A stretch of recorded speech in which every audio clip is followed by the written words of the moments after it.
Hello दोस्तों, कैसे हैं आप सभी लोग। उम्मीद है सभी लोग बहुत अच्छे होंगे। और आज के इस वीडियो में हम बात करने वाले हैं fastest and easiest way to get a government job. तो अगर आप भी सरकारी नौकरी पाना चाहते हैं तो इस वीडियो में मैं आपको बताने वाला हूं कि आप आसानी से और बहुत ही जल्दी कैसे कोई गवर्नमेंट जॉब पा सकते हैं। ठीक है, तो इस वीडियो को जो मैं डिस्कशन करने वाला हूं इसको पूरा लास्ट तक देखिएगा। बहुत ही इंपॉर्टेंट जानकारी आपको दूंगा और उम्मीद है कि आपको थोड़ा मोटिवेशन भी मिलेगा।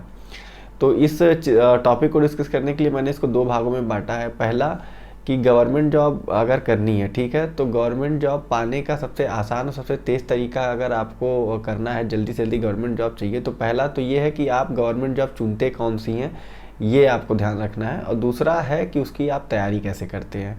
ठीक है, ये दो चीज़ें हैं जो मेन है किसी भी गवर्नमेंट जॉब को पाने में। तो पहला ये है कि जैसे अधिकतर लोग क्या करते हैं कि गवर्नमेंट जॉब उनको पाना है तो वो फॉर्म पे फॉर्म भरते जाते हैं। जैसे एसएससी, सीजीएल आ गया, सीएचएसएल आ गया, आरआरबी आ गया, रेलवे आ गया, आपके बैंक्स के पेपर आ गए। तो ये सब बड़े बड़े एग्ज़ाम्स जिसमें 10 लाख 15 लाख लोग भर रहे हैं फॉर्म, वैकेंसीज हैं 2-2.5 हज़ार, इसको भरते जा रहे हैं और अपना पढ़े भी जा रहे हैं, कोचिंग भी कर लिए हैं, ऑनलाइन कोर्स भी ले लिए हैं, लेकिन सफलता नहीं मिलती हुई दिखाई दे रही है।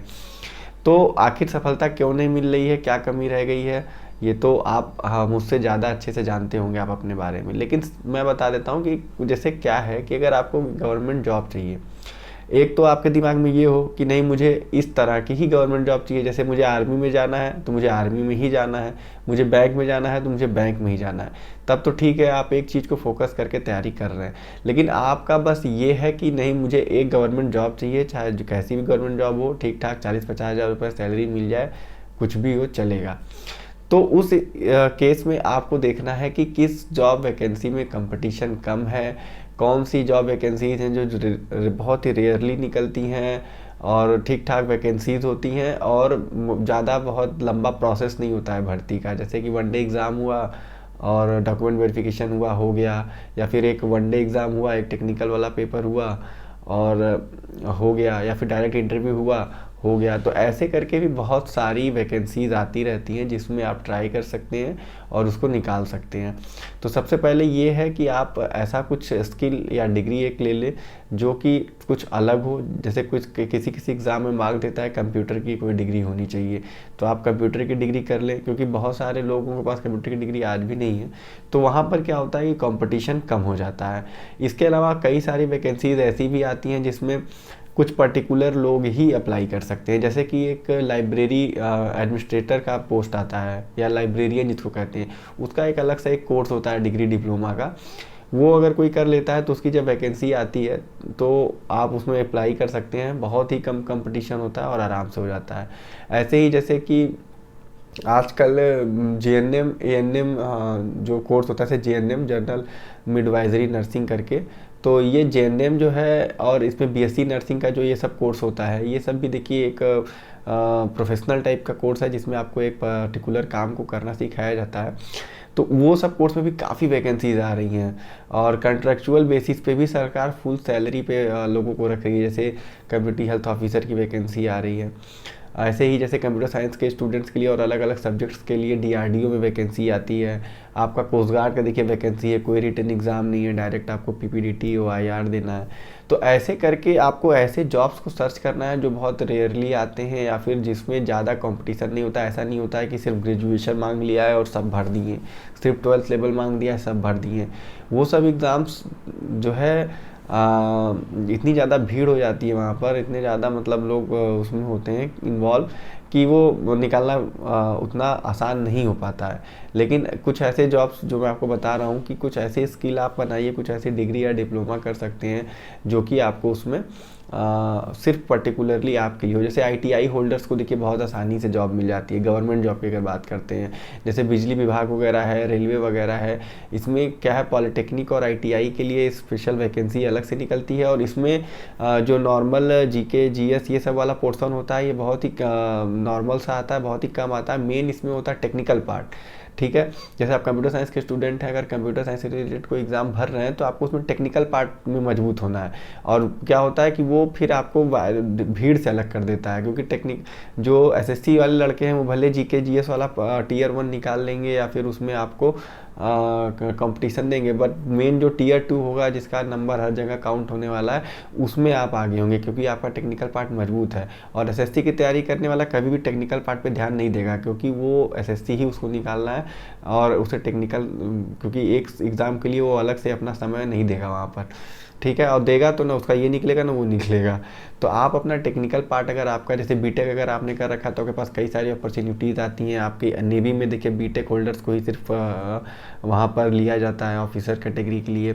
इसके अलावा बहुत सारे सिर्फ डायरेक्ट टाइप के जो है वैकेंसीज भी आती रहती हैं डिफेंस फोर्सेज में, जो कि बीटेक होल्डर्स के लिए। इसके अलावा एई की पोस्ट आती है, असिस्टेंट इंजीनियर, जेई की पोस्ट आती है डिप्लोमा होल्डर्स के लिए। तो ये सब जो है अगर आपने कोर्स कर रखा है तो काफ़ी अच्छा है आप लोगों के लिए। आप ऐसे एग्ज़ाम्स को टारगेट करिए और उनको ही भरिए, और उनको मतलब उन्हीं में से कोई एक एग्ज़ाम को अपना टारगेट नहीं और उसी को लेकर के आप अपनी तैयारी करते रहिए। तो पहला ये था कि आप एक राइट जॉब सिलेक्शन करें, ठीक है। मैं अपने चैनल पे भी कुछ जॉब्स के बारे में डालता हूँ, जैसे अभी सीडीएस का एग्ज़ाम मतलब होने वाला है नवंबर में, और एग्ज़ाम का आज लास्ट डेट है 24 अगस्त आज है, आज लास्ट डेट है वो फॉर्म भरने का सीडीएस का।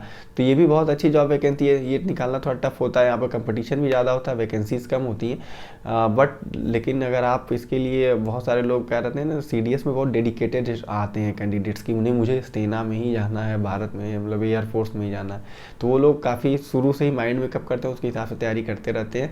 क्योंकि सीडीएस का सिलेबस बहुत ज़्यादा लेंदी है, तो काफ़ी थोड़ी लंबे समय की तैयारी चाहिए, 6 महीने 3 महीने, तब जा कर के वो आप उसको क्रैक कर पाएंगे।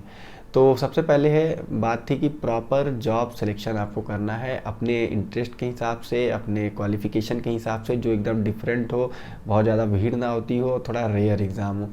उसके बाद है आपके एग्ज़ाम को प्रिपेयर करने का तरीका क्या, आपका प्रिपरेशन कैसे करते हैं आप।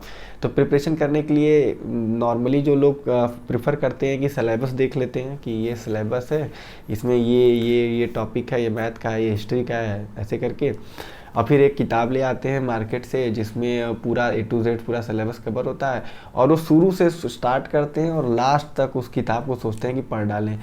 शुरू तो ये सोच के करते हैं बट कभी कर नहीं पाते हैं, ठीक है। तो उसमें तैयारी करने का देखिए सही तरीका क्या है, पहले तो आपको अपना लेवल जज करना है, ठीक है। तो लेवल आप कैसे जज करेंगे, लेवल आपको जज करना है प्रीवियस ईयर पेपर्स को देख करके। पहले तो आप प्रीवियस ईयर पेपर्स को देखिए कि आप उसमें कैसा स्कोर कर रहे हैं, आपका क्या मतलब, पहले आपको इवेल्युएट करना है कि आप कितने पानी में हैं। आपका इंग्लिश कमज़ोर है, आपका जीके जीएस कमज़ोर है, आपका मैथ्स कमज़ोर है, तो वहाँ से आपको आइडिया लग जाएगा। फिर आप क्या करिए कि जब 2 4 5 10 जितने ज़्यादा से ज़्यादा प्रीवियस ईयर पेपर्स देख पाएंगे, देखिए, उससे एक आइडिया लगाइए कि आपको कहाँ मेहनत करने की ज़रूरत है। सबसे बड़ी गलती कैंडिडेट्स ये करते हैं कि वो चीज़ में ज़्यादा इंटरेस्ट लेते हैं पढ़ने में जो उनको आती है ऑलरेडी, जो उनको आती है। जैसे मैथ्स जिसका मजबूत है उसका मन करता है मैथ्स ही पढ़ते रहे, मैथ्स ही पढ़ते रहे, मैथ्स ही पढ़ते रहे, और उस चीज़ को वो छोड़ देते हैं जिनको वो चीज़, जैसे इंग्लिश कमज़ोर है तो इंग्लिश छोड़ दिए, उसको पढ़ ही नहीं रहे, ध्यान ही नहीं दे रहे, तो ऐसे कभी आपका सिलेक्शन नहीं होने वाला है। हाँ, आपको छोड़ना है चीज़ों को, जो पेपर में आते हैं उनको भी आप छोड़िए तैयारी में, वो क्या जो उसका आने की संभावना बहुत कम हो। जैसे कि सपोज़ करिए कि मैथ्स का पेपर है, तो मैथ्स में कोई एक टॉपिक है जिसपे सिर्फ 2 क्वेश्चन आने हैं, ठीक है।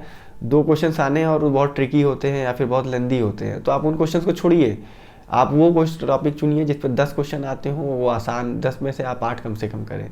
तो आपको उन क्वेश्चंस पे ज़्यादा हार्ड वर्क करना है। लेकिन अगर आप सोचिए पूरा का पूरा इंग्लिश मेरा कमजोर है, मैं पूरा इंग्लिश छोड़ दूंगा, तो बिल्कुल ऐसा नहीं होने वाला, आपका सिलेक्शन नहीं होगा। आपको वहाँ पर ही मेहनत करनी है और उसको ही तैयार करना है। तो सबसे पहले आपको प्रीवियस ईयर पेपर देखना है, अपने आप को जज करना है, फिर आपको वो टॉपिक्स पूरे नोट कर लीजिए कि मुझे इस टॉपिक को कवर करना है। उस टॉपिक को फिर अपना 50% समय दीजिए। टोटल तैयारी जैसे अगर आप 2 महीने में करने वाले हैं या 3 महीने में करने वाले हैं, तो 1.5 महीने आप उस तैयारी में दीजिए जो मैंने बताया प्रिपरेशन के बाद, कि आपको वो पॉइंट को मजबूत करना है। उसके बाद जब एग्ज़ाम पास आ जाता है, 1-1.5 महीने बच जाते हैं, 15-20 दिन बच जाते हैं, तो बस आपको बस एक ही काम करना है, वो है mock test, mock test, mock test.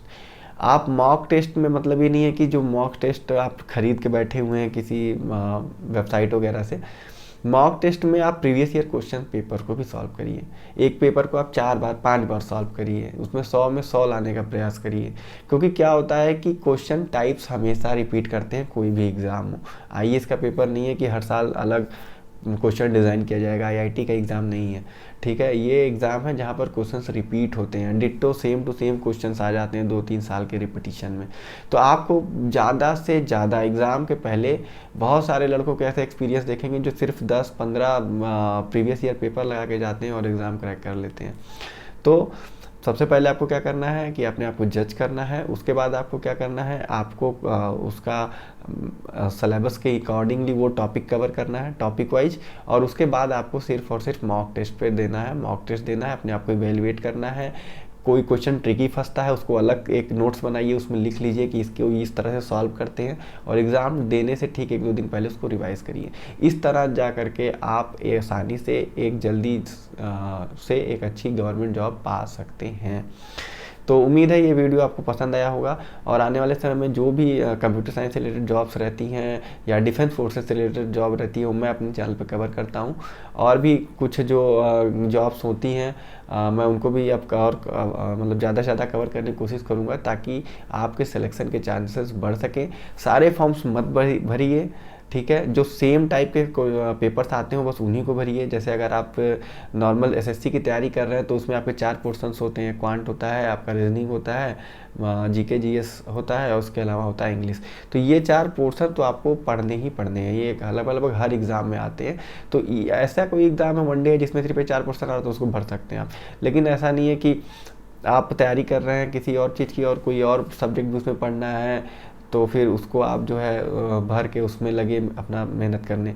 तो 10 नाव पे मत सवार होइए, एक को टारगेट रखिए, उससे जुड़े हुए कई और एग्जामों को भरिए, उस पर फोकस कर सकते हैं और उसको तैयारी कर सकते हैं। तैयारी करने का तरीका मैंने आपको बता दिया है। तो आपको वीडियो कैसी लगी आप कमेंट में बता सकते हैं। अगर आप आने वाले समय में कोई एग्ज़ाम देने वाले हैं तो आप कमेंट में बताइए कि आप किस एग्ज़ाम की तैयारी कर रहे हैं, या फिर आपका टारगेट क्या है। जैसे सीडीएस है तो सीडीएस, एसएससी है तो एसएससी, वो आप सीरियल कमेंट में लिखिए। देखते हैं कि ज़्यादा से ज़्यादा लोग किस चीज़ में लगे हुए हैं। और इसके अलावा वीडियो को लाइक करना मत भूलिएगा, और आप अपने दोस्तों के साथ ये वीडियो शेयर भी कर सकते हैं ताकि उन तक भी ये जानकारी पहुंच पाए। तो आज के लिए बस इतना ही। थैंक यू, धन्यवाद, भारत की जय, जय हिंद। मिलेंगे किसी नए वीडियो में।